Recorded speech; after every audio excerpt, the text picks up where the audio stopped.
Why is all my stuff?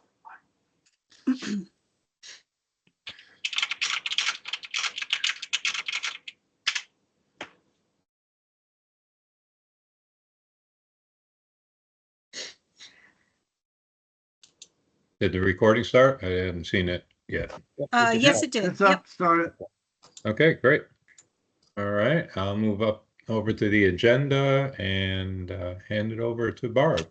All righty. Great. Well, good afternoon, everybody. Thanks for being here. I'm calling this meeting of the Governance Working Group to order. It is 2:02 on August 14th, 2025. I'm Barbara Neal. We'll be recording this meeting, and the recording will be posted on the task force webpage following the meeting. We'll start with our usual roll call of working group members. Please verbally acknowledge your presence when I call your name. Paul White. I'm here. Thank you, Paul. And Mike Dunges. I am here. Hello. And of course, we have our project management partners, Rick, Dom, and Elizabeth from Televate. Yeah. And we have, looks to be several members of the public or stakeholder groups. I think everybody knows everyone else. So I'll just call off the names that are here, and we'll get everybody introduced. So Kate Delorier, good afternoon. Ashley Happy from the 911 board. Michelle Hunt from DPS training, VSP training, excuse me.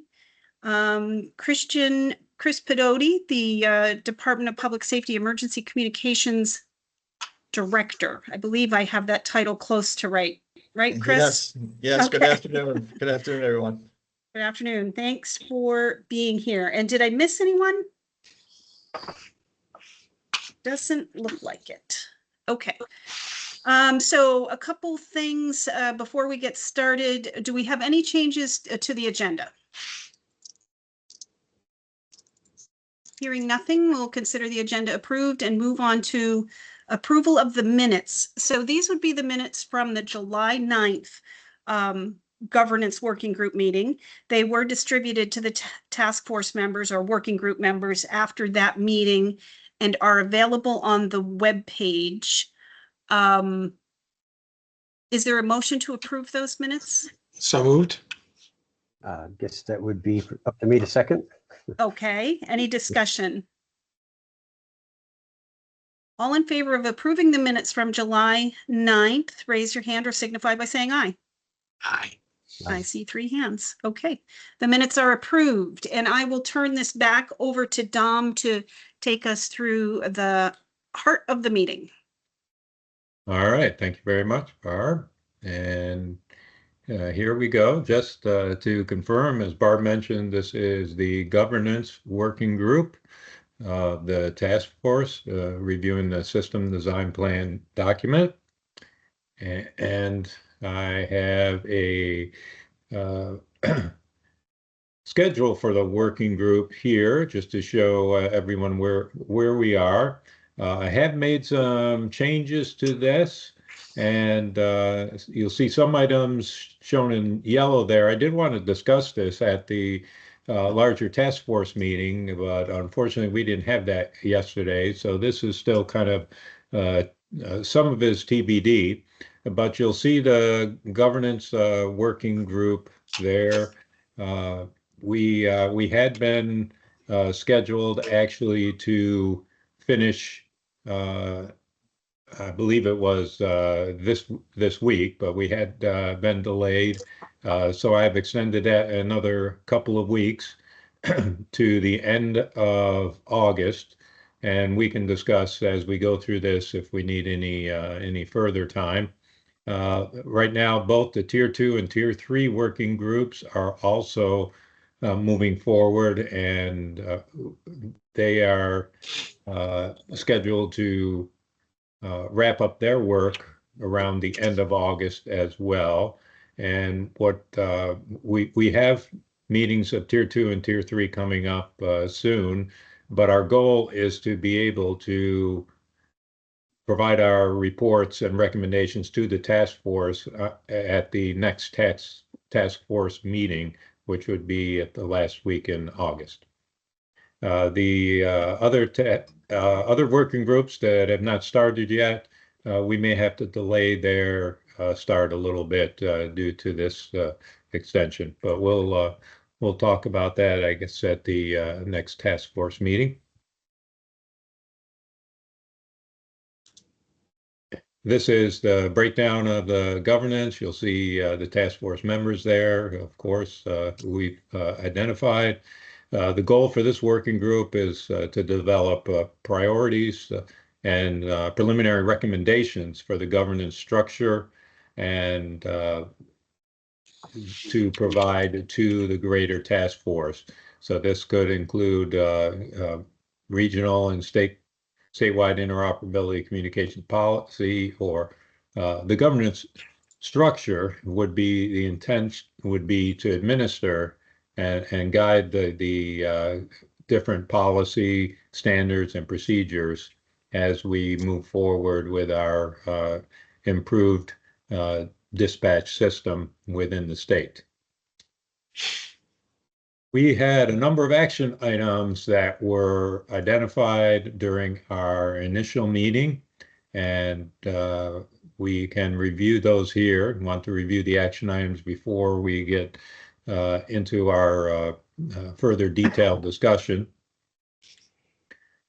Taking each of these individually, action item 1 was for Televate to work with MCP and look at what existing formal governance agreements were collected during MCP's visit to each of the dispatch centers. We did meet with MCP and we got information, and there were a number of dispatch centers who provided some agreements as examples. However, those agreements were not really governance documents, if you will. They were essentially agreements for service that the dispatch center would have with various municipalities or agencies. So there really wasn't anything to, at least in our view, to be considered as a governance document. We did distribute an example from the previous CVPSA, Central Vermont Public Safety Authority. They did develop a governance agreement, and that has been distributed to the working group members, and it was also loaded onto the DPS SharePoint for the task force. Televate would consider that closed unless there are other discussions or questions from any of the working group members. I just have a comment about the CVPSA example that you distributed. That actually goes beyond even just being an agreement. That was actually codified into state statute, as since the authority is was considered a municipality of sorts. Right. That document is actually in state statute, so it's more than just an agreement. It's law. All right, thank you, Paul. Action item 2 was to define a governance structure, essentially identify a definition. And we have a suggestion after we go through these items. We have some specific information and suggestion on a governance definition and potential structure. So we can provide that. Item 3 was for Barb to provide links to relevant governance documents from the E911 board. She has done that. That's closed. 4 is also closed. 5 was for Televate to research governance models from various state entities, and Rick has prepared some information that he can take us through in a few minutes, looking at a couple of states and also one region that we have participated in. Action item 6 was for Mike to reach out to the League of Cities and Towns, determine if they want to participate at all in the governance structure. Mike, do you have a report for us? here? Yeah, I'll give you a quick update. So I mentioned it to Ted. We're going to discuss it at the next meeting. I believe the answer will be, just from our initial discussions, that they'll let us proceed and then they'll have comments on probably the final piece rather than trying to sit and rifle through it with us. Okay. I'll know after our next board meeting for sure. So right now, I would say we proceed as we have and then take any feedback at that point. Okay, great. Thanks. And number 7 was for Barb to talk to Senator Hardy. I believe you have an update for us there, Bob. I know you reached out to her and we're waiting to hear further Right. information. I don't have a solid update. I'm sorry. I did make initial contact with her and she's no longer on the committee Right. that was driving that county government discussion. She was going to be meeting with the new chair of that committee, however, and like a week after I reached out to her initially, and I haven't followed back up, but I will do that later today or tomorrow. Okay, great, thank you. And now, since we have some information to be presented to cover some of these action items, I'd like to move into that. And then we can have further discussion from the suggested governance models that were provided by MCP in their system plan document. So from action item number 2, we have some information that is provided in a SafeCom document. Those of you who are not familiar, SafeCom was a committee from Department of Homeland Security, DHS. They have put together a recommended or some guidelines for governance for state and local entities. And this is some of the information out of there. So this indicates that a governance committee would generally oversee various communications technologies, such as LMR two-way radio, wireless broadband, next-gen 911, etc. And they may also oversee operational activities such as cybersecurity, training and exercise, etc. And you can see in the one diagram on the left, it kind of captures those technologies and operational areas, and then also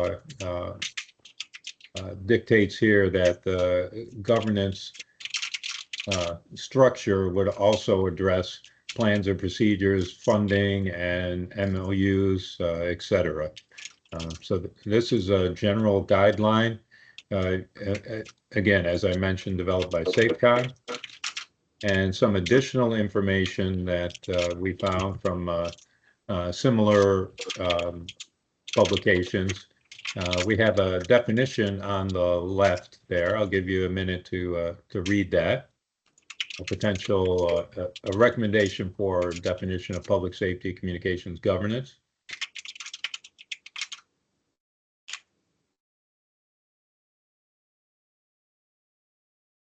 And also on the right, list of key charter elements to be included in the governance charter. And this also came from a SafeCom document. You'll see there best practices for governance charters from 2022. And those are the items that would be recommended to be included.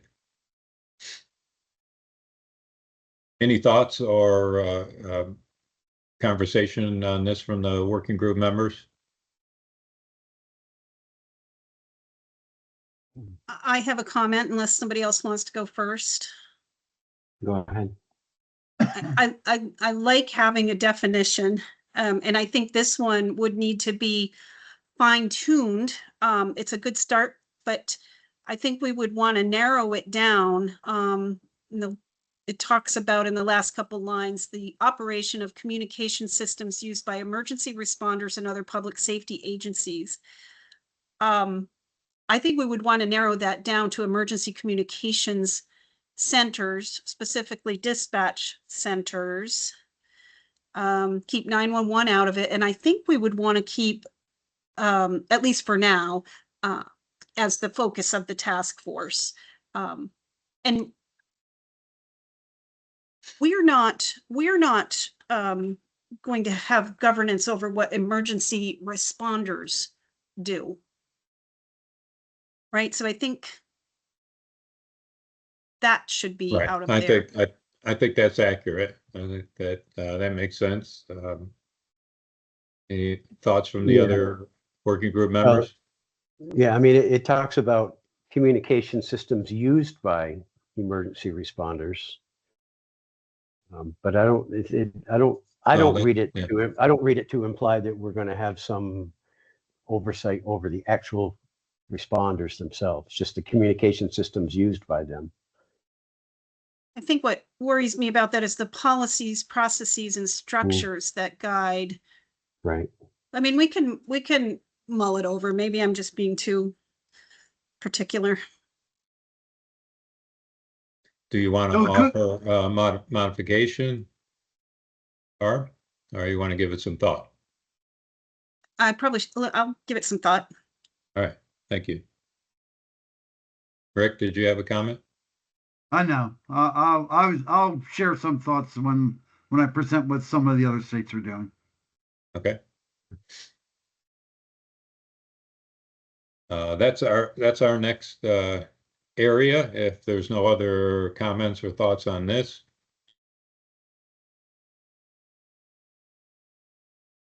One of the action items was to review other governance committees and organizations at other states. And Rick has some information he can share with us on that. So the intention here was to examine a couple of states that I know very, very well, the state of Minnesota and the state of North Dakota. And I've also added a couple others just for just the review, including CVPSA, which Paul knows very well. So, you know, the reason I've chosen these two states is not only because I know them well and I've worked there and continue to work in one of them. Their models are very robust and are very inclusive of communities, of the dispatch and of dispatch community, but all the first responder communities. And they also give consideration to rural and urban and statewide first responders, so that each community has different needs and conducts their public safety communications in a differing manner. But these are consolidated state governance boards, and so I draw attention to Minnesota. I know Jackie Mines and Barb, mentioned Jackie Mines. She was with MCP and she was the head of the department when I worked for them, of that agency that provided oversight to the Minnesota governance. And so I got very familiar with the governance. I got so familiar with it and really appreciated so much that Televate actually designed the governance model for North Dakota that I'm going to share with you next. But the reason for looking at others, even though the state, I mean, with a population of 5.7 million, that's 2020 census compared to 643,000 and change for Vermont, and they got 87 counties. Vermont, we have 14 counties.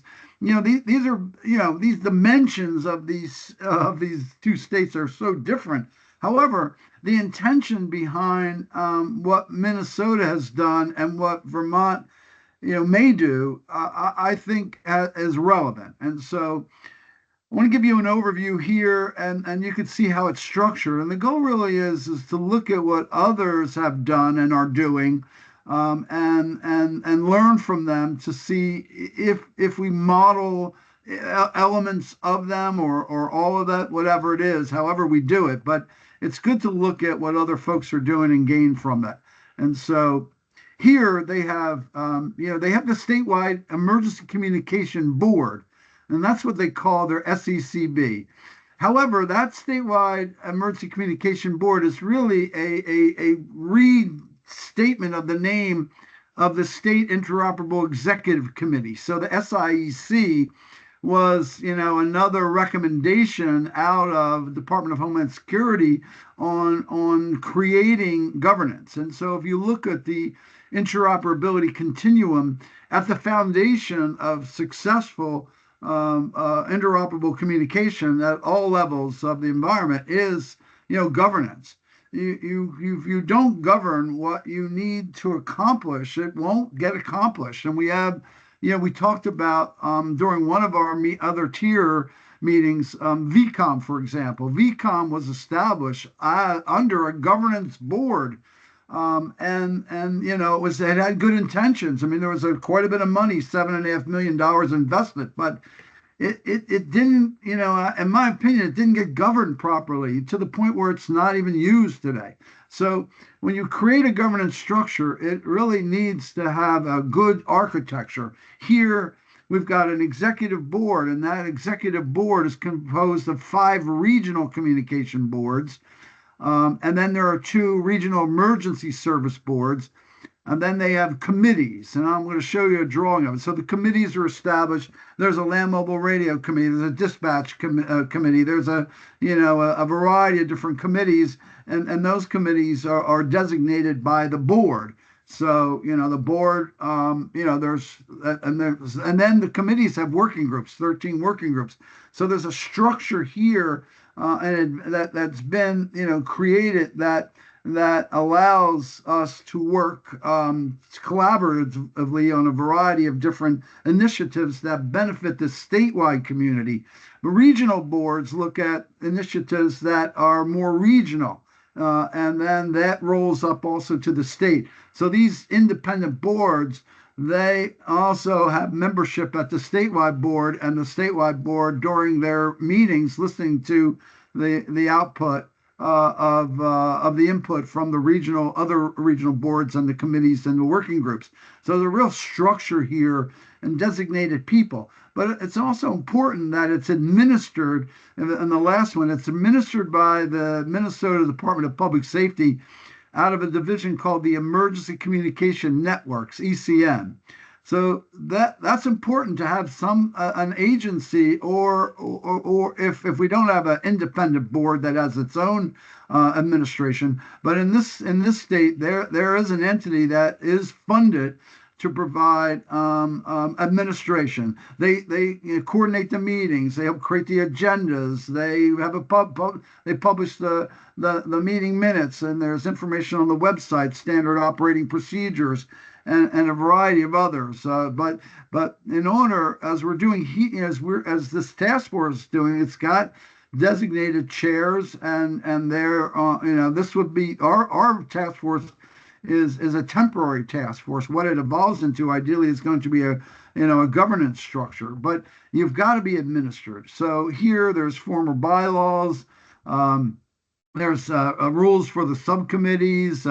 There's a fact sheet. I've put links in here for that, and there's always a focus on the representation being composed of rural, urban, and other initiatives. So you want to be sure that rural, and state agencies are balanced, that one doesn't overburden the other, but that they each, because they all have different a lot of times they have their own unique requirements. As a city and a rural, they're different. They have representation. They meet regularly, monthly meetings that are facilitated and hosted, and also there I mentioned at the end here, the ECN, also there is a regional board liaison. So depending, obviously it's a bigger state, but however it's administered, there's a liaison that works with the regional boards. Next slide, please.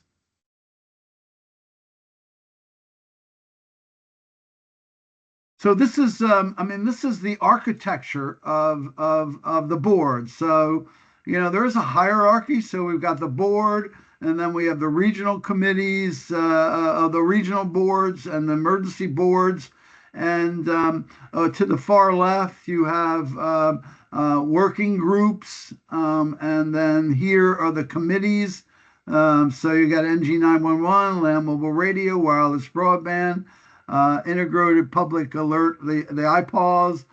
There's an interoperability committee, a finance committee, a steering committee, a legislative committee, and then each of those committees has one or more working groups, and working groups can be created as needed.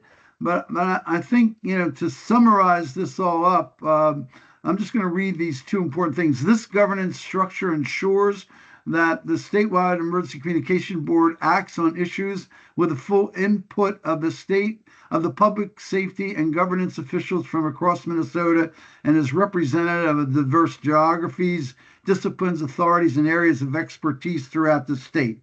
So it's important to be inclusive if we're going to create a meaningful and board, governance board that truly functions the way we intend it to be. SECB committees and work groups are composed of subject matter experts who advise the boards in rulings pertaining to each committee or working group's particular area of expertise. Regional boards perform similar functions for each multi-county region of the state.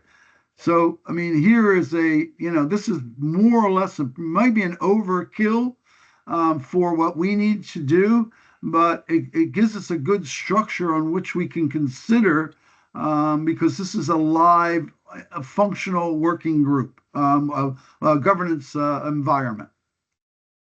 Any questions, any thoughts? Yes, Barb. So just so I'm clear, does the statewide emergency communications board have the authority to make decisions and direct actions in all of these different areas? Yes. Or is it advisory to another statewide entity or another entity? Yeah, no, they are chartered and they can make decisions. They also, like a municipal entity in the state of Vermont, they raise money. They're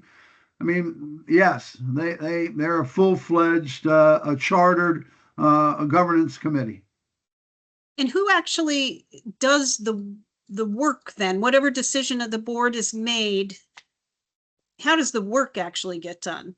The work is designated. Typically, it's assigned to these these committees, and so the committees will actually, as you can see, they report directly to the board, but they will work in designation. There's work being done at the regional level by the regional boards. So let's just take a group of counties that designate a region. And so those folks have interoperability amongst themselves, whatever it might be, mutual aid or access to shared communication systems, data sharing, and what have you. And so they'll have their own independent activities ongoing, and they'll report up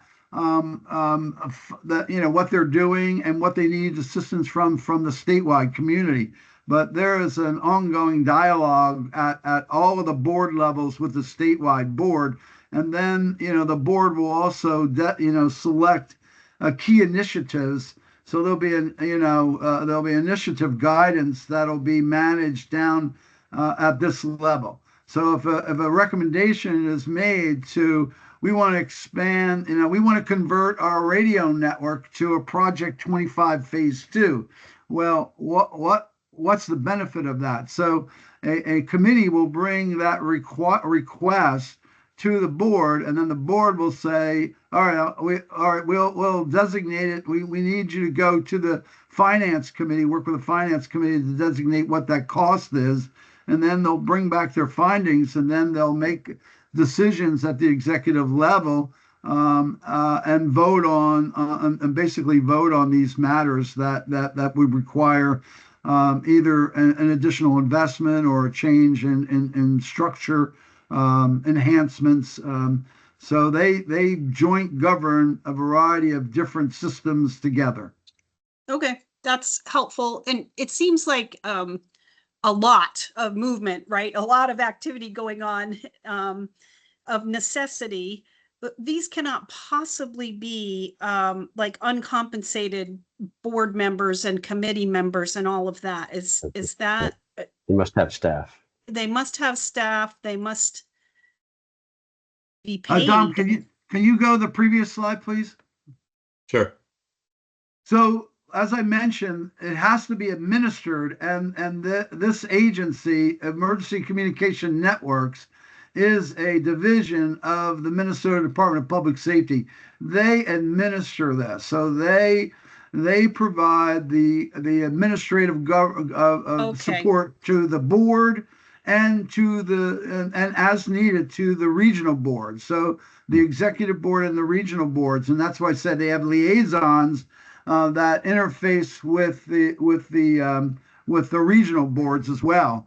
But yes, and that's how it's administered. So there is a paid staff here. Okay. There's training and there's a variety of initiatives, but that is funded. And again, they have operated under the Minnesota Department of Public Safety. However, I mean, I'll show you the next one I'm going to show you is actually administered by an information technology department. And so, it could be that, or it could be administered by an independent board. If you create an independent board, that board has to be funded. So no matter what you're going to do here, you're going to have to fund the administration of the board so that it is functional. And without administration, you just don't have that commitment. And so who's in charge? Well, I've got and under the task force, we have two co-chairs. Let's just say, we create a new governance and we don't, and we haven't created a process for selecting the chair, the co-chairs of the board. And then, the most of the bylaws all cover selection of the board and who's on the board and how it's managed and what they do. So that is all part of the bylaws of the governance committee. And in Vermont, as Paul mentioned earlier, the CVPSA was codified into state law. Of course, it's now defunct, unfortunately. But anyway, you're absolutely right, Barb. These don't succeed unless you collaborate and you meet and you agree on to fund and support initiatives of mutual benefit to to all the members. Great, thanks. This is a lot. This is I'm not proposing that we go in this direction, but I do suggest that we have whatever we do, it needs to be structured and administered. And it needs to have fair representation from a diverse community. All right, next slide, please. All right, so talk a little bit about North Dakota's governance. And in North Dakota, their population is closer, their 2020 census population was 779,046 residents. Vermont was 643 and 77. They have 53 counties. So again, they're a larger, geographic state. But again, they also have county governments. Both Minnesota and North Dakota have a county governance structure. And most of the PSAPs are at the county level, and some of the PSAPs actually are multiple counties. There could be 2 or 3, and there is a statewide dispatch center that has 24 counties. So there are smaller counties that can't afford and don't have the wherewithal to do their own PSAP. So there is a state center, and they dispatch for 24 counties. Not that matters here, but I just want to share that with you. So in here, they use the statewide interoperable executive committee. They maintain the SIEC. And the SIEC, we don't really have one in Vermont, but it is recommended for public safety communications initiatives that there is a state interoperable executive committee. We can call it what we want. In Minnesota, it was they called it the Emergency Communication Board, but it was a spinoff of the SAIC. Here, they have 9 state agencies are represented, 9 associations are represented. So sheriff, 911, and others. and then there's 2 legislative members. So you've got 20 members on this committee, and you can see up here, on this side there's a structure. There also are subcommittees, and they have they don't have regional emergency boards. They have cribs. I always got a kick out of they wanted to name it a crib. It's a coordinated regional interoperability board. So they have 4 of them, and this is how they designate their regional boards. So regional boards get together and coordinate activities together, and then again they roll up and they meet monthly with the SIEC. In this situation here, there's there's a link to their governance charter, their bylaws, and these documents are referenceable for anything that we do. We don't have to start from scratch. We'll have some other regardless wherever we go, we'll have some areas, some documentation to reference and some samples. And here, as I mentioned, similarly, like to Minnesota, they're administered by the North Dakota Information Technology Department, and they also, again, administrative support, crib liaisons, and subcommittee support. So so that it doesn't fall apart, they've got to have administration both at the executive SIEC level and at the crib level. And there are staff that support the ongoing interoperable interaction of these the state's public safety populations. Next slide, please.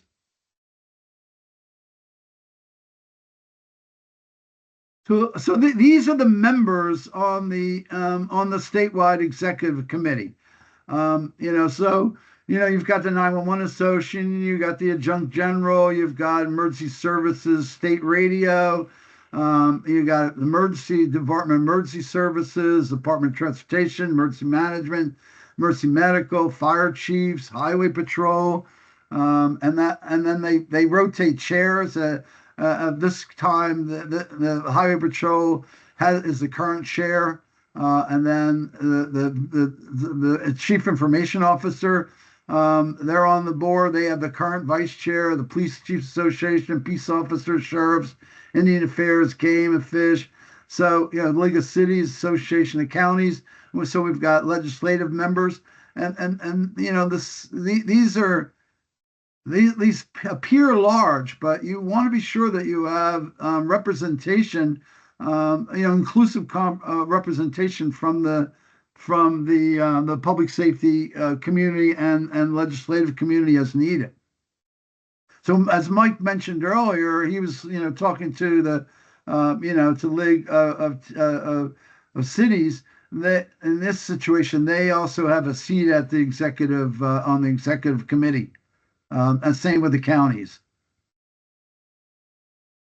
All right, next slide, please. Any questions so far? I have one. Yes, sir.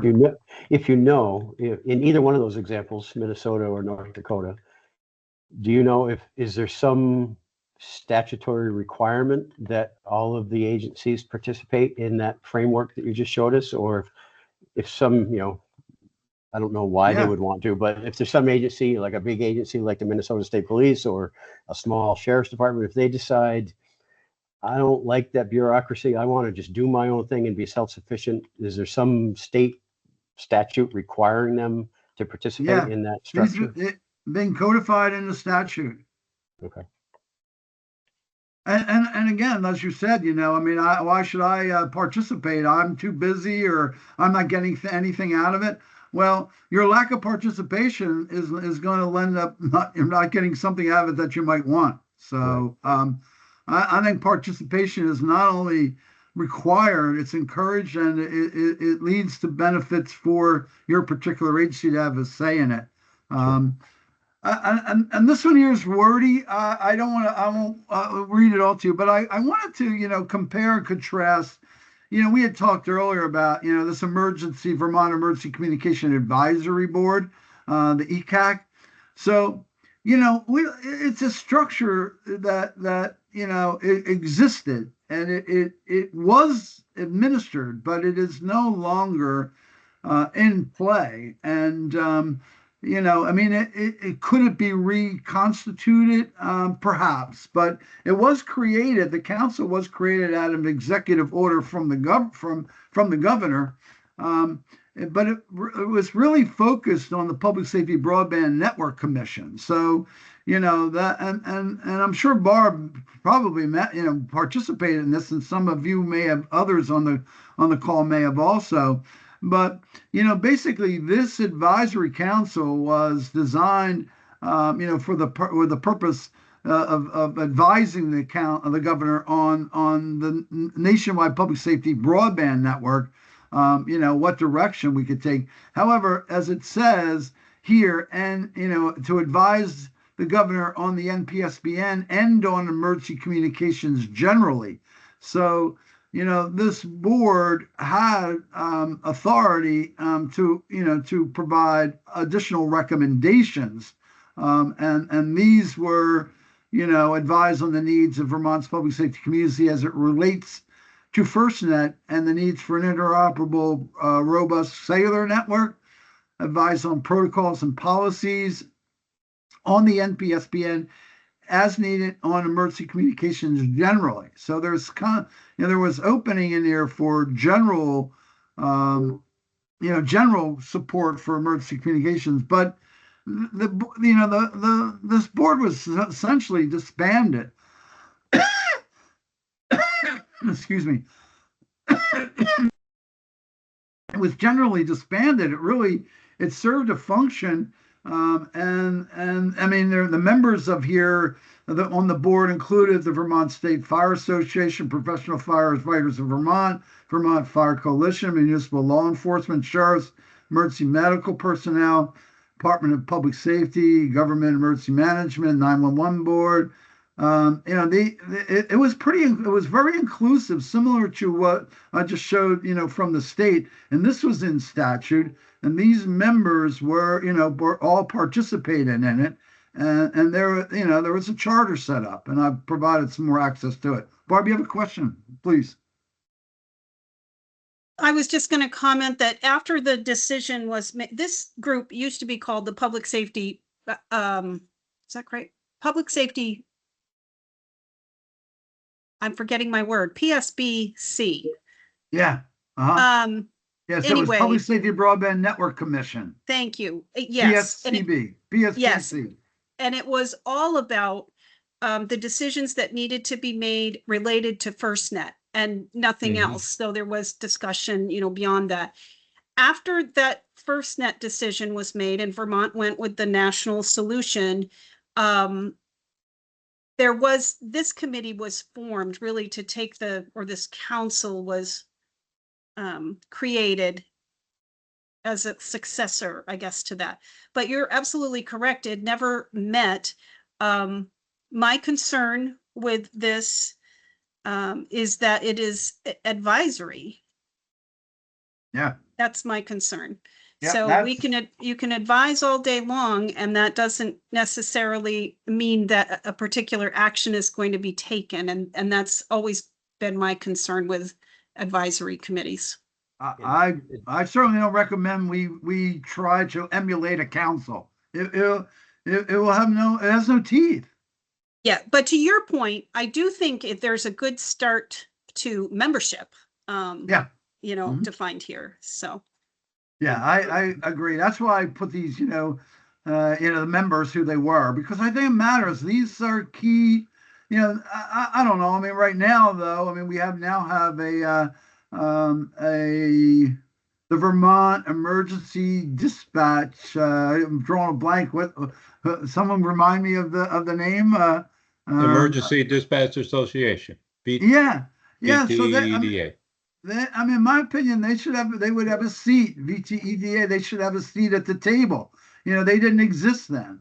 But I mean, how it's constituted, this is a good beginning, and expand as appropriate. But yes, I fully agree that that would be a one. I think you looked at this at the membership, but you also look to this and say, we don't want to duplicate that because it failed. It didn't meet regularly. It didn't have any authority to make decisions. It didn't have a budget. It wasn't administered. There's certain Right. things you don't want to duplicate. Yes, Paul. Right. I just wanted to make sure my understanding is correct. This advisory council was created by executive order, right, Barbara? It was never, the legislature never took action to make it a permanent thing. I don't believe so. I think it's I think it was the executive order action that created it. Right. That's And right. Yep. that Council executive created action, by executive order. so that in that executive order has never been rescinded. It just has never been used for anything. Right. Yes. Okay. This is Paul is a link here to that order. Okay. All right, I know I'm taking a lot of time, so just one more slide. And this I just put together very early this morning. So this was, I couldn't help but, summarize the Central Vermont Public Safety Authority, CVPSA.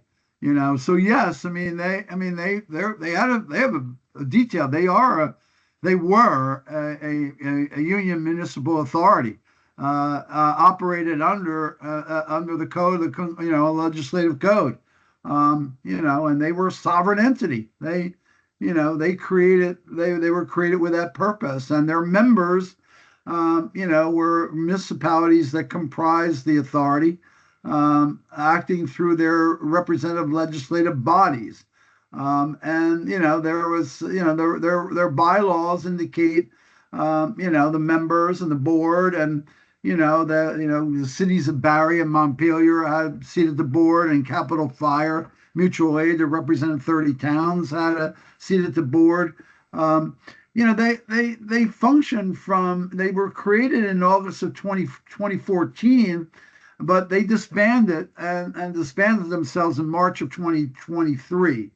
And there's a lot we can learn from there, and they really have a well-documented charter, very legally constructed, to follow the state's municipal authorization, the charters there, and they accomplished a number of good things over their year, but my recollection of some of their issues that led to their downfall, they were intending to create a PSAP, and they couldn't reach agreement on that, and they couldn't reach agreement on it. Why? Well, I don't know exactly why, but there's two independent dispatch. We have two centers here. We have Montpelier and Barre City, and they still haven't consolidated. So consolidating them would have been into a PSAP, and the mechanics of that. There was never a successful vote to create that PSAP. There was, in my opinion, too. There was, and again, these are my opinions. There was the lack of town outreach.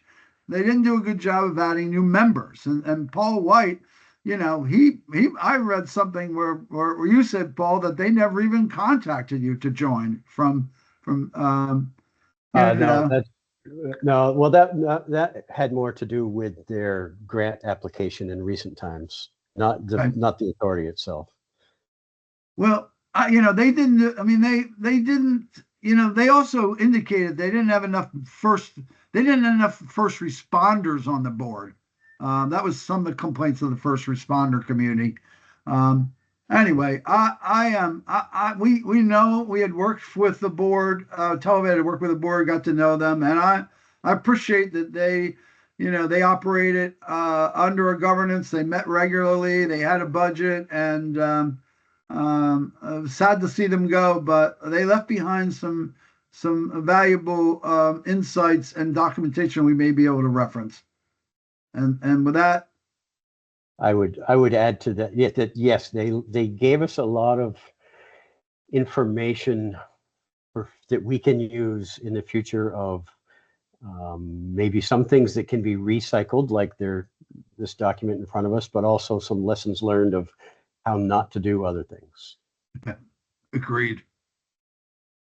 All right. Thank you for listening. Any questions? That gives you a good background on what I did look at New Hampshire as well. New Hampshire doesn't really have a formal governance.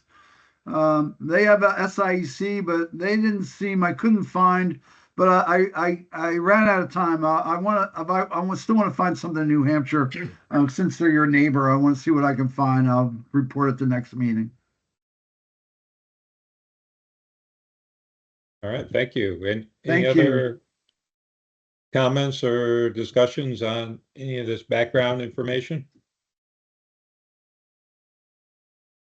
I just want to say that it was very helpful to have these all laid out very clearly and simply. There's a lot to think about there. I've made notes all over my notebook here to review all those links and that information to get an even better understanding of how each of those is working. So anyway, thank you. Thank you. So Dom, you had also sent us a document from Kent County, Michigan. That looks like that's more of a voluntary participation arrangement. Did I understand that right? Yes, I believe that's correct. Yes. Right. Yeah. The KCDA one, right, is Kent County, Michigan. Right. And they, they work to, organize and on behalf of the dispatch. There's a couple of dispatch centers within that area. There's one in the city of Grand Rapids and one for the county, and they work to, for instance, they helped oversee their implementation of their radio system within the county. And they work together on those various, technology issues as well as policies and procedures. But it looks like that is purely a county and local partnership, that the state of Michigan is not involved in it. That's correct. That's correct. Yes, it's just the county and includes the localities, right?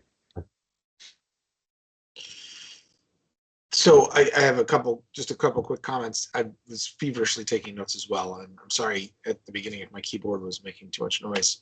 I realized when you pause, I'm like, "Oop, I better mute," because it's the noisiest keyboard on the planet by design. So I like, looking at each one of those examples. I like that I see things that that would probably fit really, really well. I see things that would be extremely challenging to implement here as well. So, I'd love to spend more time digging into them myself and kind of seeing what we could pull. I don't feel like it's going to be I don't think we're going to say, oh, that, what, North Dakota solution's great, let's just go with that. We're not going to be able to do that, but I do see positives in each of them. And I appreciate taking the time to go over that. So thank you. Right, thanks. And as I mentioned with that background, get back to some of the information that was provided in the system plan document under governance. And as indicated in MCP's report, they show 3 potential types of authority that a governance body can have. At the lowest level, of course, it would be informal. At the ad hoc level, just an informal structure. There could be an executive order, either by the governor, for example, as we saw in the ECAC, or it can be included in statute, a form and structure established by statute, such as the CVPSA was. So there's 3 examples indicated there. And MCP provides 3 potential examples of or options, if you will, structures for a governance committee. Here we see what they call Model A at the regional level. It shows various regional committees, regional areas by geography, and each of them oversee the various technology and operational areas. So it provides a central coordination point within a region, but does not go any further than that. There's no central point at the state level. And this is, this is a tricky approach, because when you look at 911, they've got it as a subcommittee or a part of a regional committee. Well, that doesn't exist in Vermont. There's no regional anything with 911. And then we have that, we take care of the cybersecurity function related to 911, the operations, the training, finance, and steering. So,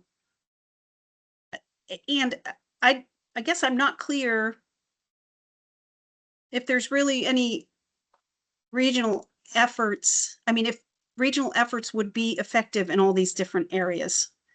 I just think that would be tricky to do without someone somewhere saying this is how it shall be, right?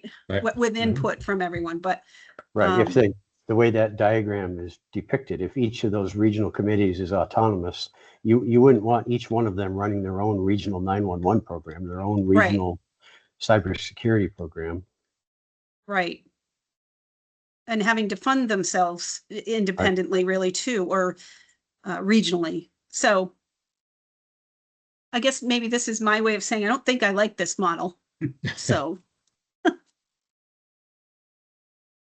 Understood. Then the second model then shows something that may be more applicable here within Vermont, as it shows a statewide governance body, which is obviously at the statewide level, equivalent with current enhanced 911 board, and shows just a coordination with the E911 board, as the E911 board would continue. But that governance body then oversees all of those technology and operations areas, similar to what was shown previously, with the exception of E911, because of course that's handled by the E911 board. This does also show that there could be regional committees, shown here as regional governance bodies, but I guess I see it more as regional committees that would have input into the overall governance body.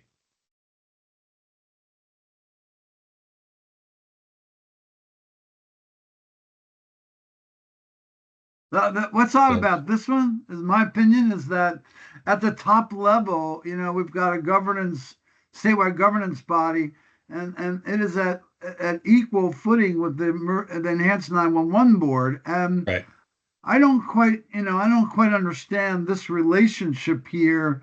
I mean, yes, under all circumstances, the enhanced 911 board is going to stay active. They're going to remain as they are. But I would see that they would have a seat on the board, and I don't understand how this relationship here, what it means. I mean, I don't know. I mean, I would see them having being a member of the board, unless the enhanced 911 board responsibilities are expanded, and that couldn't get done without funding and buy-in from the community. Well, I believe that's what the third model envisions. Correct? I'll skip ahead to that right now. Certainly, if there's any other comments on that. Well, this envisions one statewide governance body, which would include 911. And the indication here, I think, from the information shown, within the document put together by MCP, is this could be an expansion. The statewide governance body shown here could be the expansion of the E911 board, or could be a new structure developed. But here, this has similarities in that it has regional governance bodies / committees reporting up to the governance body, and the governance body oversees all the different technology areas, including 911, as well as cybersecurity and operational areas.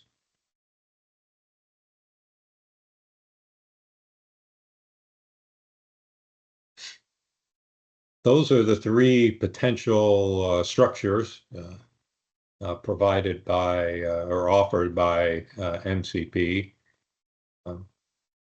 Sounds like there's not a lot of support for the first one, for Model A.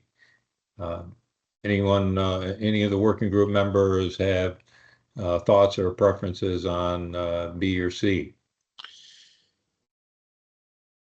Well, I would say on both B and C, where it shows regional governance bodies replicating the above committee structures. And it just, as small as Vermont is, it seems like that would be kind of redundant to have each regional body replicating all of, I could see that each regional body would maybe have its own operations, because things can be different in different areas of the state. But Right. you wouldn't want each regional body to replicate 911 or necessarily broadband, or there's a lot of things that the Or whole benefit, cybersecurity. right? The whole benefit to this exercise is economy of scale. Having one CAD system that everybody is happy with, rather than each one choosing their own. Just as an example. So I think for either B and C, I think it would need to be selective as to which of the above committee structures were replicated at the regional level. Okay. Again, this is C and this was B, right? Showing those same, C actually shows the steering and finance going directly to the governance body, as opposed to, well, they're shown here as well, but shown in a different structure. I think here it shows the committee structure replicated. My assumption is that it would not include the steering and finance. It would just include the technology and operations areas. But I think your points are valid, Paul, and that it would be difficult to do that with a state the size of Vermont, and you wouldn't necessarily want that either. So my other point is that, these are obviously just three potential structures and examples that were shown. Certainly, Vermont is not limited to these options and could have some variation of one or combination of another. Go ahead, Barbara. I was going to say, go ahead, Mike. You go. I am leaning more towards B and C in kind of like just general structure, but I think, and we saw it with the state examples that you showed us before, we need to find the appropriate balance of regional input and how that can affect at the economies of scale that Paul's talking about, right? Like, I think it's so interesting, Vermont being as small of a state as it is, with the population that it has, the geographic diversity, the way each community works, how the different teams are built, how everything interacts. It's going to take a lot of time to homogenize that. I mean, many, we're talking 20, 30 years to homogenize it to a point where everything's consistent. And you wouldn't want to rip that Band-Aid off. You'd want to have to process that, I think, in a very strategic manner, because those local opinions, perspectives, and operational procedures need to be considered. However, and I'm not saying this just to say it, I'm sorry, I'm getting to a point. However, I think if you look at Model C and you were able to take this or maybe even B, and you will take those and really kind of put the responsibility at the top level, and then the input and the feedback loops down towards the regional side, I think that would probably be an appropriate direction in my perspective. I don't know if that makes any sense to everybody else. That does make sense. What I was going to say is, and these are really, I know we're far to the conversation, but they still feel like initial thoughts, is maybe the model in B could be a starting point, and then there might be a goal to get to a Model C where everything's more integrated, or maybe certain aspects of the thing are more integrated at the statewide level. Governance Model B does raise concerns for me about how the 911 board in the statewide governance body would communicate and collaborate, and I think that would need to be very well defined on what those responsibilities are of each entity. And I think maybe in the long run, it wouldn't make sense to have two separate bodies like that, but I'm not prepared to say I think it should be one right now. Right. But I go back to, I mean, the statute itself that created this task force says, don't mess with, I'm paraphrasing a bit there, don't mess with the existing 911 system. So that would, by leaving the 911 board intact as it is, that meets that. It also protects the mission of the 911 board, which is operating well, right, while all these other transitions are happening. So that's my 2 cents on where we are right now.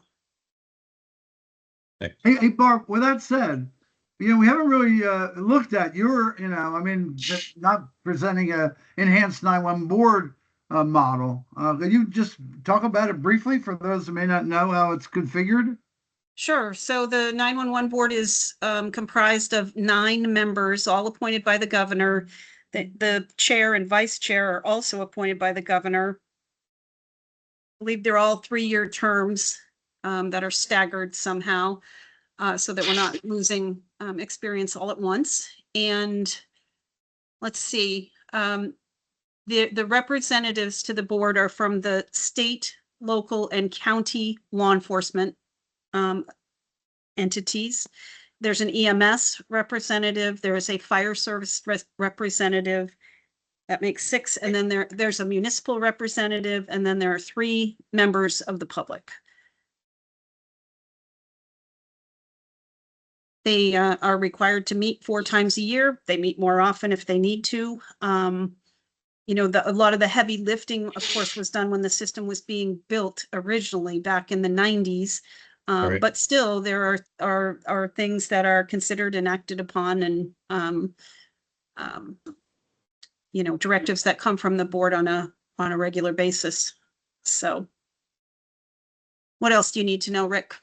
Well, I don't know. I mean, should we, since you have a functional, successful board, maybe there might need, we may need to expand certain membership, but I only ask about it because it is a functional, successful board. And, it may, we shouldn't, we should understand it and capture the best out of it. Sure.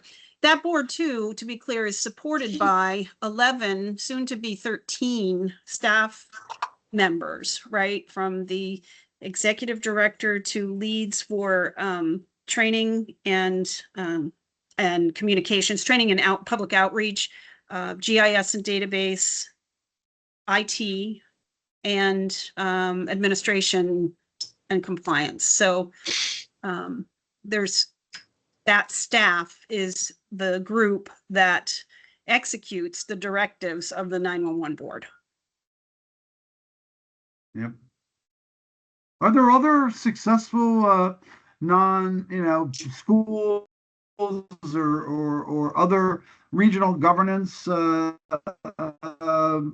bodies, successful bodies that we might want to further investigate as well? So I can name one anyway, the communications union districts. I don't know what their success has been. I'm just not familiar enough with all that they're doing. But that's certainly a model that's been tossed around in these discussions. I think we mentioned in previous meetings, like there's the regional waste management districts in Vermont. There's got to be others, but I'm sure Mike and Paul are more familiar. Yeah, I would say the regional planning commissions are probably one. I mentioned that last time too, I think. And, although they're more like Model A, right? The regional planning commissions operate much more like Model A. They just have their own, but they do have a set of guidelines, and they meet as a group, all 12, I think there's 12 of them, and kind of create that statewide piece at the top. And a lot of their guidance is from legislation anyway, right? So, I mean, a Model A could work, but we'd have to legislate how everything operated. And I don't know that would be convenient, easy, or smart. I wonder if the regional planning commissions could be part of the regional governance bodies or the regional entities that are discussed in these models. So I've spoken specifically to my regional planning commission because the executive director and I are pretty close, and talk to them about this, and they believe that they could be at least what houses the regional governance body, right, or the regional piece, because they have people to do that. They have paid staff. They could assign it to someone, or if funding was available, each one of those 12 could have a staff member that manages this. I think that it would be really interesting to look at the regional planning commissions because Rick and Dom, I don't know how in tune you are to Vermont politics or what's going on in Montpelier, but there is a little bit of effort looking towards county-based government of some sort at some point. Right. And talked about it before. And if they're going to go in that direction, that's where they're going to come from, those regional planning commissions. Hey, Mike, we also understand that a couple of the legislators, or maybe only one of them, that was in support of that wasn't reelected. And so I was wondering, if with a turnover of legislators, is that initiative still ongoing? I know that it's still being talked about as if it's a priority, like at least throughout my region, at least throughout with my legislators, and how they feel like it's going to be a necessity. So. And that's what Barb's trying to get us an update on as well. That's right. I don't mean to beat a dead horse. We must have talked about this last time too. So. No. Understood. Well, if I'd completed my action item, Mike, you wouldn't have had to. So just noting. Okay. So I think there are several examples like the regional planning commissions or the regional solid waste districts, but I can't think of another area, another discipline that has a single, like the 911 board, a single entity with statewide responsibility, for lack of a better term.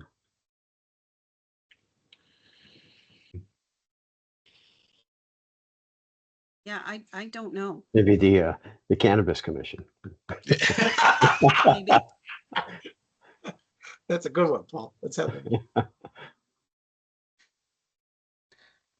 I see the question is where do we go from here? Maybe it's most effective, instead of trying to choose one of these suggested models or work into one of those models, would it be more effective for us to identify the specific attributes or of a governance model that we would like to see and we feel would work for Vermont? Could we sit down and identify half a dozen attributes or priorities? Does that seem to be a reasonable approach? I think that would be. I see Mike nodding and I think Paul nodded. Yep. That would give us all a chance to dive into those documents a little bit more thoroughly. Right. If that You were meant to have this discussion at a next meeting, right? Because we're yes, closing in yeah. on the end of time. Yeah. That's, Right. yeah, my brain went there too. Like I'm looking at, I'm like, I'm probably not today. Right. I think Yeah, maybe we to have should that come back discussion. prepared to talk about that Right. for next time. Right. All right. That's a thought if that is agreeable to the working group members. Yep.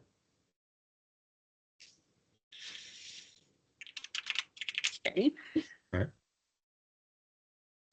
Rick, So did do- you have anything else you wanted to cover, or should we go back to our agenda? Well, next steps, I guess, also based on Mike's suggestion, make to look a little bit more into the Regional Planning Commission and see if they could potentially fill a role here as suggested.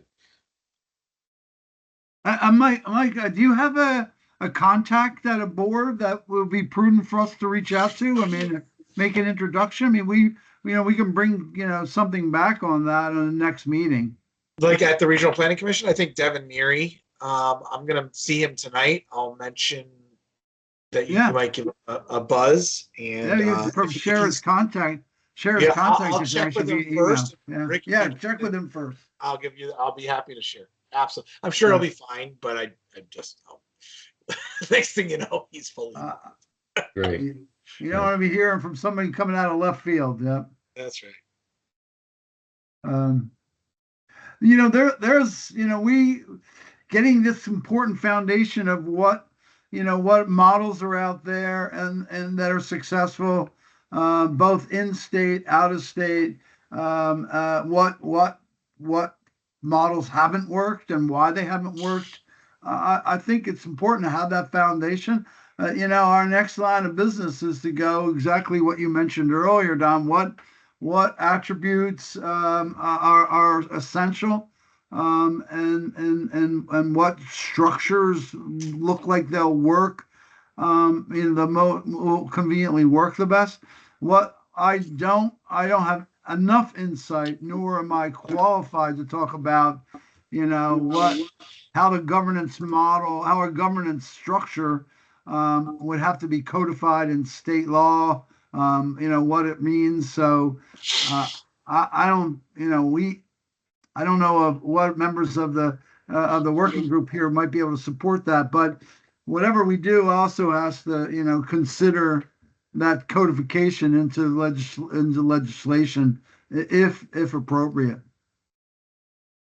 Great. And of course, whatever structure we come up with, we've got to come up with some budgetary numbers so that, at the end, a recommendation made back to the full task force is not only, here's our preferred model, but here's, what we feel it would take staff-wise and funding to support it. Exactly. All good Okay. things to think about for next time. Agreed. Thank you. Given the time frame, and sounds like we have a direction for our next steps, I'll scroll back to our agenda. Yep, and I think the next step is to schedule our next meeting. I don't like to schedule next meetings during a meeting because it's complicated, but I'll out of respect for Elizabeth, I will try before I say, let's just do a doodle poll. So I would propose that we meet again next week on the 21st at the same time, 2:00. Would that work for Paul and Mike? So I will be on a plane Okay. to Wyoming. So Good try, Barb. I could Well, try. I did try. Teams while I'm on the plane, but I can't guarantee. So. No, that's not a reliable connection. No, no. I'll try one more time. How about Wednesday, the 20th at 1 or 2? That would work. Paul? Wednesday, the 20th, I could do anytime after 1. 1 would be great. We did it. How about 1 o'clock on Wednesday, the 20th? Done. All right. We're not going to try to make up yesterday's task force meeting, right? We're just going to go 2 weeks to the next one. That was, yeah, that I think that's best. Okay. And then what do we need to have prepared for that next meeting? Like, I know we talked about having this discussion. Dom and Rick, are you going to send us anything? Do we need to look into anything? What should we prepare? I think we were going to be ready to discuss the various attributes of the models that were discussed today. With the deep Well, the attributes that we would consider important for our specific situation. Great. I'm fine with that. I just want to make sure I pick up. Right. My ducks in a row. And yeah, and Mike, you also had the action item to provide contact information with the RPC if you Yeah, are I'll able to arrange that. Okay, awesome. Okay, if we're good with that, and Elizabeth has the next meeting information, and so we'll watch for the meeting invite. I'm going to open this up to public comment. Is there anyone who would like to add anything to today from the public?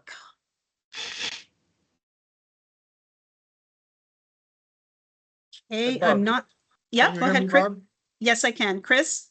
Okay, yes. I don't know what's going on with my camera, but anyway, I just wanted to touch on a lot of the things that you already have been talking about.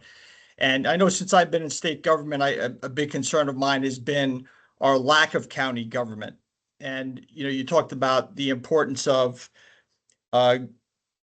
receiving regional input. So even in years past, I looked at regional planning committees or the newer formed regional emergency management committees in the state to see how we could utilize those entities to get that input that we need in local areas rather than relying on small jurisdictions all over the state. And so really what I'm saying is just more so of a comment, like, yes, I mean, ideally, someone like me, I always wanted to see an actual county type of government, but anything that's even going to mimic a county government, I think is going to be important in no matter what we do going forward. Because I look at it as not only solving this problem or addressing the problem of regional communications, but you can utilize those same groups for other very important things in the state. And one of the things that comes to mind is distribution of grant funding. A lot of decisions could be made at that county level or at an regional or regional planning committee level, or whatever you want to call it. A lot of things could be made at that level that's going to benefit these counties in quotations, and it's going through a central entity rather than, again, town A or town B or town C, because that's the way it's been going since I've been in state government. And I just think that it's the most inefficient way. And you don't really get a good consensus of what it's like in that particular region or county. So I hope that makes some sense. That's all I really want to say. I know it's at the end of the meeting, so I appreciate it. Well, it made sense to me. I wonder, does anyone have any questions for Chris? I have a question for Chris. Chris, would you be willing to spend some time with Dom and I? We'd like to follow up with you and get your input on this and, some other matters related to this program. Yes, definitely. It's been something that's been on my mind for years, and I've had conversations again with RPCs, et cetera. And it can be frustrating because I think a lot of these folks are very well intentioned and all of that, but I think a lot of times they just lack the capacity to do some of the things that we like to see them do. So yes, be glad to chat about it. All right, for sure. we'll reach out to you to schedule some time. Sure. Sounds good. Excellent. Great. Thanks, Chris. Anyone else have comments for today?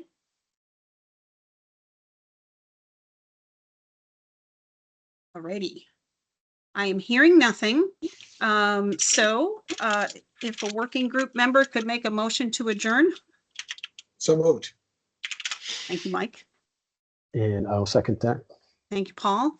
All in favor of adjourning for today, raise your hand or indicate by saying aye. Excellent.